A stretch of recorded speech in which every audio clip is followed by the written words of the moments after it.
What is up, guys? It is your boy Speed here, and today we're going to be talking about offlane Elder Titan. This can also be applied to safe lane Elder Titan if you want to play him in that role, but nonetheless, this hero is becoming more and more popular by the minute. Pros are picking him up, Secret picked it for Zai, I believe OG picked it for Seb if I am not mistaken. This hero is coming up and coming up quick, and for good reason. It is absurd. I've been playing unranked games with my friends, and literally every time we play against Elder Titan, we want to blow our heads off, and of course, vice versa. So if you're ready to learn exactly how you can stomp on Elder Titan, smash the like button, and of course, subscribe to the channel, and let's get into it. Also, you want to consider signing up to the GameLeap website? You know, I'd love to see you there. We have great content we're posting every single day. No, it's not the YouTube content, right? It's more, extra, often even better, and therefore you should sign up down below. Click the link right now, and I hope to see you guys there. So to start off the lane, let's talk about his starting item build. He has 3 tangos, a salve, 2 mangoes, branches for attack speed primarily, and a quelling blade. Now, this is exactly what you want to do on Elder Titan. I think I've seen some players in pubs go boots. Not a huge fan of it. I think you're much better off just playing around the fact that ET has 310 movement speed. This hero has 310 base. That is insane. And then of course, when you use your Astral Spirit, let me explain this spell for everyone right now before we even, hop into the video, because this is the most important spell of ET's kit. Astral Spirit, it sends out a little boy thingy, a model of ET. It runs around, it does damage.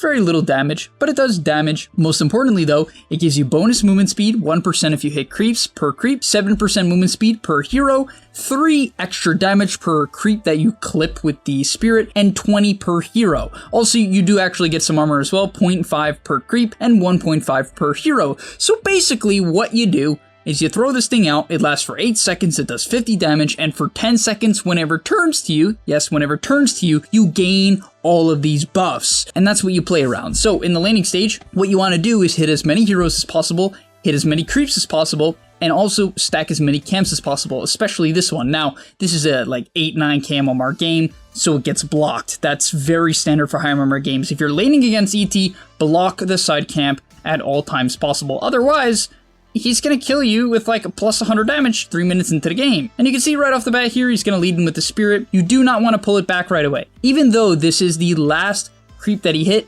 you want to pull it back as late as possible because you want the buff when you actually can use it to CS and deny. Guys, at level 1, it is used to CS and deny. Can you hit someone if they're past your creep wave? Absolutely. But primarily you should be using it to secure creeps. You see this range creep? Bop. See this melee creep? Bop. Deny, and this is ET. The formula is simple. Do not overplay it. Do not overthink it. Just secure every single CS and deny of the first wave with your spirit. And basically every time Astral Spirit is up, you use it. That's kind of what ET does. And if you guys can't execute on this, well, I don't know, play Underlord or something like that. I don't know. So at level 2 here, we're going to see a bit of a mix-up from Mind Control. He's actually going to go for his Q. Usually on Elder Titan, what you go for is the E. Reason being is it reduces base armor and base magic resistance by 40%, which is pretty good. You hit people for more. But in certain lanes, you actually have kill potential with Stomp at level 2, and you're going to see the example of it right here and how you can do it as well. So he's playing chill, right? He wants to kill the Disruptor, and yeah, apparently Disruptor just straight up dies. So he uses the Spirit, pulls it back. You can see goes all the way up to 347 movement speed with plus 35 damage, and of course, extra armor as well. And they punch the guy down. And as you can see in this clip here, besides the fact that no one can run away from ET and he just kills you instantly, it's very important to pick ET with ranged heroes in my opinion. Can you pick it with something like Clockwork? You can, but I think the heroes you want to pick with ET are Crystal Maiden, Grimstroke. Grimstroke's really good.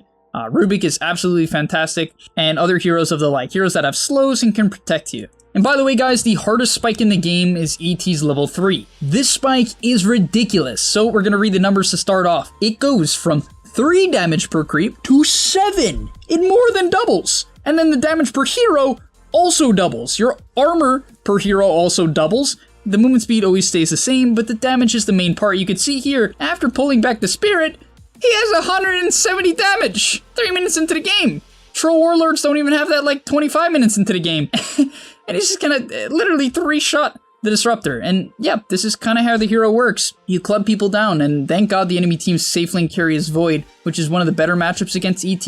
Not necessarily in the mid game, as you can stomp him in Chrono. It can go either way. but in the laning stage, at least you can time walk away the damage and just get away from him in general. In terms of items, let's get into it real quick. In the lane, if it's a good stick lane, buy a stick. In his case, you know, Disruptor's okay, but Void doesn't give you much, so he went straight for the boots, went for the wand later on, right? Rushed the phase boots. After that, he buys a wand, raindrop, Sage's Mask, Windlace. This is going to build into drums, and your hero needs a lot of mana. It simply has 2 pretty high cost mana spells, right? It's 185 to use your combo, and your hero just has a very bad mana pool. It's not horrendous, but, you know, you want to spam these spells as much as humanly possible, and therefore, that's what he's going to do. You buy mana items and you spam your spells. And now, to really be clear, don't gank with ET, guys. Do not gank with ET. Do not. I don't care how good it looks. And yes, there are some situations where you should. But I don't care how good it looks. That's a little bit hypocritical. But I want you guys to really get this point. The goal of ET, your goal, should be to stay in your lane for basically as long as possible and kick the other person out. As I said, Void is pretty good against ET, but still, he's trying his best to bully him, and you really need a lot of levels and a good amount of items on ET to make him viable in the mid game, and therefore staying in your lane is your best possible option. Do not, and I really mean this, overcomplicate the process. This next clip's just funny. This Ember tried to gank him and he's just like, yeet, get out of here, boy. It's funny because even the Invoker shifts over. The guy looks like he's pretty high in HP, right? Well, one stomp and the help of the Rubik, and he's dead. Do keep in mind though that your Astral Spirit can get purged. That's actually one of the counters to Astral Spirit. Heroes like Oracle can straight up just straight up purge it. You can see in this clip here, as a good example, he puts down the spirit, pulls it back, has about, what, plus 57, plus 78 damage. Does get tornadoed though, and loses it right after he gets tornadoed. So, you know, if you want to counterpick ET, heroes like that can be good, but at the same time, Oracle can just get stomped and 3-shot by ET in the mid game when he has an axe, and so it goes both ways. And I don't want to get repetitive, guys, but look at the timer. Now, you haven't been able to watch the full game like I have, but do you think he's rotated? Do you think he's left his lane? Has he gone mid? Has he gone top? The answer is no. All he needs to do this game is bring attention to himself bottom, especially considering he has an Alk, right? But there's a lot of heroes that you want to make space for, right? Terrorblade, Naga, PL, Phantom Assassin. Doesn't really matter. You can create space for all of them, and therefore this playstyle, it kind of just makes sense. They're also really hard to gank. You can see in this clip here, they try to go on him and he just wastes their time completely, right? He burns so much time and you're really tanky. After all, your hero just buys tanky items, drums, phase boots, wand, even bought an extra windlace on top of the drums and the phase boots. Obviously just moving quick is kind of the key component of this hero, and you even buy an axe afterwards, which gives you more health. And so yeah, he just wastes their time. So upcoming here, we're going to see a mid-game fight. This is exactly what you want to do in all your mid-game fights. You want to lead out. Don't necessarily go for stomp on the first person you see. After all, if he tries to stomp Ember, it's just going to miss. You know, Ember can easily dodge it. And therefore, you want to run your spirit through as many heroes as possible, right? Heroes are the most important, as Astral gives you 80 damage per hero at this stage of the game. So he pushes it through, lands a stomp onto the backline Disruptor, right? Disruptor felt the need to try to help his team, so he walks forward. Mind Control reads that. He pulls it through, also clipping the creep wave as well, and Disruptor gets 3-shot. Obviously, moving on from there, you're going to continue to chase the first person you see as he 2-shots the Invoker. What is this? And then, you know, you think Veno's safe? Nope. 2-shot. Also, by the way, guys, you want to look at Veno's armor for me? After all, he's already reduced by a Dazzle, which is a quite comical combo, Dazzle and ET. It's a lot of armor reduction. But he has 10. Want to know how much he has when ET is standing next to him? You guessed it. -4. -4. It's -4 armor. What? And by the way, guys, you might be saying, well, surely it doesn't do this to every hero like Terrorblade. Nope. A 40 armor hero like Terrorblade, who bases all of his armor not around armor items, but rather agility, loses all of it. A Terrorblade can get nearly 3-shot as well in the early game by ET. Now, you guys might be wondering, what is the weakness of ET?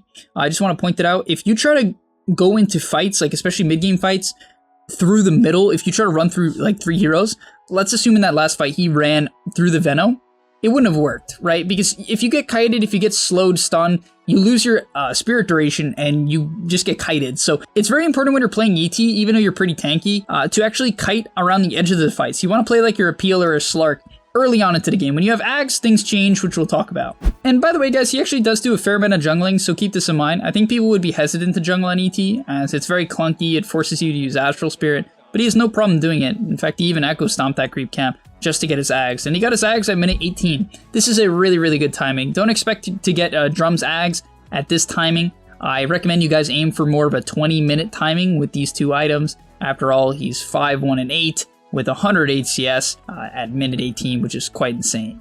So next up, I'm going to point out kind of a weird aspect of ET. This is at least how it's playing out in this game. It's very confusing as it doesn't necessarily specify in the tooltip, and what I'm referring to is Astral Spirit, and how does it actually apply its buff. So when you use Astral Spirit, you can see right now in the Veno, he still has this magic resist, right? He's not in range of the thing. However, when it passes by him, he actually loses all of his magic resist, but not his armor. So what this is telling me is that the Spirit actually doesn't get rid of the armor, rather only your main hero does, and therefore you should just keep that in mind. It's still good for a lot of other uses, but just make sure if you're trying to reduce armor, you get in there yourself. Now let's talk about the Axe very briefly. So the Axe actually only does one thing. It gives you spell immunity. Yeah, it gives you spell immunity. It's really cool, but it's based upon your Astral Spirit. So how it works is for every hero you pass through with your Astral Spirit, it gives you 2 seconds of spell immunity. So it gives you a BKB. So if you hit 5 heroes, you get a 10-second BKB. If you hit 3, you get 6. If you hit a Meepo, a set of Meepos, 4 Meepos, you actually get 8, which is why ET can actually be picked as a Meepo counter. It's really good. It reduces Meepo's armor. You have a lot of AoE. It's actually such a good matchup. But nonetheless, let's not talk about a very niche matchup. Let's get into this fight. Show off the Axe. Right, he's going to send it through, make sure he hits the Veno, gets the BKB, and is going to club down the Disruptor. Now, he didn't obviously want to overextend, but you can see that's the goal. And it's really important to note that it actually can be dangerous to walk in early into the fight. So I think what a lot of players would do wrong with this ET Axe is they'd play like they have a BKB and just straight up run into the fight. You want to stay in the back, act like you're a support, until your Astral is coming back to you. When it's coming back to you, that's when you want to start running in. And you can even see with his build here, he's going to buy a Blink after the Axe. And the reason for this is, as I said before, you want to stay in the back, get your Astral Spirit out from max range, stay safe. Then once the BKB is coming back, you can Blink in and optimize the duration. And so let's look at this final clip here as they go on the Veno. They're smoked up. By the way, love this play. Push in the mid wave, smoke when you get Aegis. It's the far better way than just simply walking up high ground. He's going to lead in, lands the Stomp. Continues to send his illusion, right, his spirit to different heroes. Remember, after you stomp, you don't have to pull it back, you can keep it going.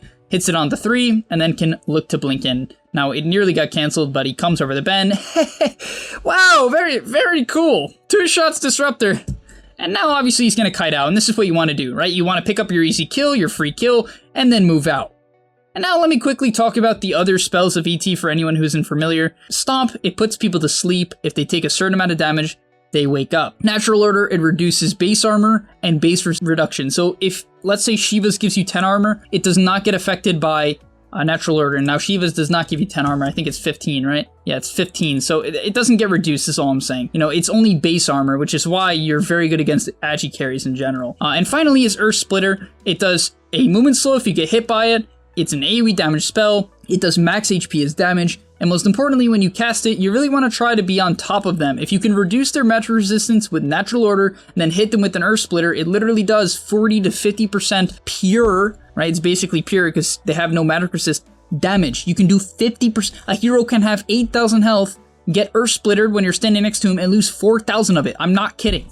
Alright guys, this next fight, like, even I got surprised by. I literally was surprised when watching this. So he leads in, right? He's going to stomp to save his Alk. Very nice stomp. Then after you stomp, you want to lead in with your ulti, right? You want to lead in with your Splitter. And this is honestly why I love this blink. This blink makes so much sense. He's able to blink in at the perfect time, right? So he gets the blink off.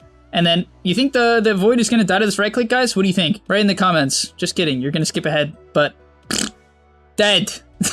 Boxy, what do you think? Is he going to live? Nope, dead. And yeah, that's what happens when you try to go on anyone that isn't ET. So remember guys, stay alive as ET. I can't stress this enough. If you try to frontline, if you run in too early, your hero will not have value. You need to play it like Mind Control has every single fight, which is clearly staying in the back and only going in after he has built up buffs. Yeah, that's going to be about all for today's video. I hope you guys are inspired to try out Elder Titan.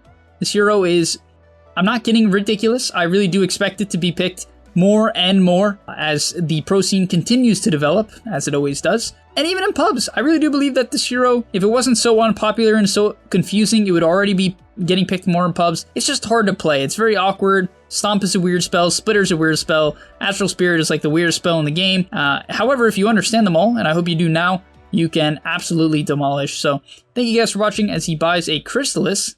Just got to kill people even earlier. And yeah, thanks for watching. Let's watch the last fight together. And here we go, he's gonna blink in. 1 shots to Veno. Dude, look at this Faceless Void. Is this not depressing? Look at the Void. Look at it. So he chronos up the Dazzle. He's like, yeah, I'm gonna kill the Dazzle. Pretty awkward, right? But then look at his health. 2,000 health. Wait. Gets decayed? Do I even have to say anything? Did you guys see that? By the way, that's a hero that has high base armor, right? Pretty high armor. Currently is 14. Just really want you to see that again. Very cool. Thanks for watching, and I'll see you in the next one. Smash the like button! Before you leave, just want to say a quick message. If you're trying to get better at Dota or you just enjoyed that video, I know this is pretty general, and you're going to hear this quite a bit from me, but I recommend you sign up to GAMELEAP.com. Why? Because I put a lot of effort into the content over there, and generally the effort I do there is different from the content you're going to see here on YouTube. It is different.